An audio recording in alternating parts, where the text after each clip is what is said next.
नमस्ते, मी रमेश मुकादम ग्रामोदय विचार माध्यमातून आज भिवंडी कोर्टात विरोधी पक्ष नेते व काँग्रेसचे सर्वधर श्री राहुल गांधी यांचं आगमन झालेलं होतं। राहुल गांधी यांनी बेल बॉन्डवर सही केली।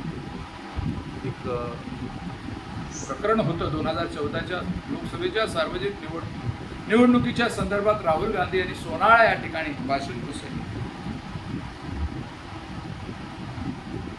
एक वक्तव्य जे सावरकरांच्या विरुद्ध केलं आणि त्यामुळे कुठेतरी त्यांच्या विरोधात RSSच्या कार्यकर्त्यांनी भिवंडी कोर्टामध्ये एक मानहानीचा खटला दाखल केला आणि त्या मानहानीच्या खटल्याला राहुल गांधी हे उपस्थित होते आणि त्यांनी आपला जामीन दिलेला होता। चालुस्कर जे काँग्रेसचे नेते होते त्यांनी त्यांना जामीन दिला होता, परंतु त्यांचं अकाली निधन झाल्यामुळं न्यायालयामध्ये आज त्यांची ताजपोशी होती। 11ची वेळ होती, परंतु बरोबर 11:15 वाजता ते न्यायालयामध्ये आले आणि हर्षवर्धन सपकाळ हे त्यांना जामीन राहिले आणि बॉन्डवर सही करून राहुल गांधी आहे।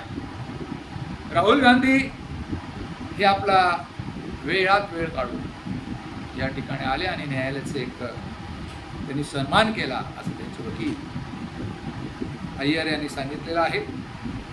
आणि 2014च्या सार्वजनिक निवडणुकीच्या संदर्भात झालेला मानहानीचा खटला आणि गेले 10 वर्षापासून तो पेंडिंग आहे आणि तो आता लवकरात निकाल लागेल अशी आपण अपेक्षा करू।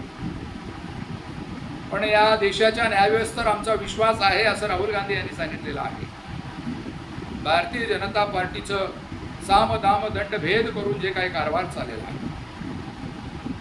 राज्यघटनेमध्ये बदल घडवण्याचा त्यांचा काही प्रकार चाललेला आहे आणि राज्यघटना वाचवावी, या देशाची लोकशाही वाचली पाहिजे या हेतूनं राहुल गांधी हे संपूर्ण देशभर फिरतायत। प्रसंगी संसदेमध्ये ते आवाज उठवतात आणि आपला कारभार हा राज्यघटनेप्रमाणे चालावा, स्वातंत्र्य समता बंधुता ही भूमिका या ठिकाणी यशस्वीपणे राबवली जावी या देशामध्ये, हा त्यांचा कला आहे। आणि त्या दृष्टीनं काल त्यांनी उपस्थित राहून एक न्यायालयाचा एक सन्मान केलेला आहे। पण या दरम्यानमध्ये न्यायालयामध्ये अनेक खटले होते, त्यांच्या हायली सिक्युरिटीमुळं अनेक लोकांना त्याचा त्रास झाला। सकाळी 9 वाजल्यापासून 12 वाजेपर्यंत प्रवेशबंदी लोकांना होती, न्यायालयामध्ये देखील प्रवेशबंदी होती, त्यामुळे अनेक सामान्य लोकांना त्याचा त्रास झालेला आहे।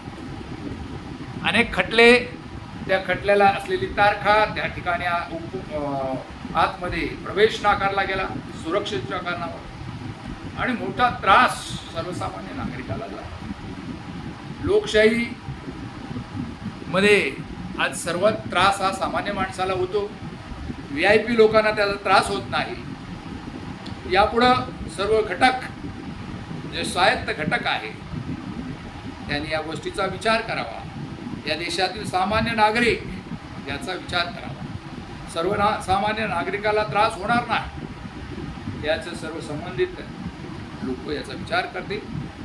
राहुल गांधी यांनी एक आदर्श घडून दिलेला आहे, तो आदर्श सर्व लोक, सर्व प्रशासकीय अधिकारी, सर्व न्यायव्यवस्था, वेगवेगळे घटक करतील अशी आपण या ठिकाणी या निमित्तानं अपेक्षा करूया। आणि राहुल गांधी यांनी या ठिकाणी एक सामान्य माणूस म्हणून हजर राहिले आणि आपला जामीन देऊन ते निघून गेले। या संदर्भात आपलं म्हणणं काय, कमेंट्स करा आणि माझा व्हिडिओ आवडला तर लाईक करा, सबस्क्राईब करा आणि फॉरवर्ड करा। जय हिंद, जय महाराष्ट्र, जय भारत।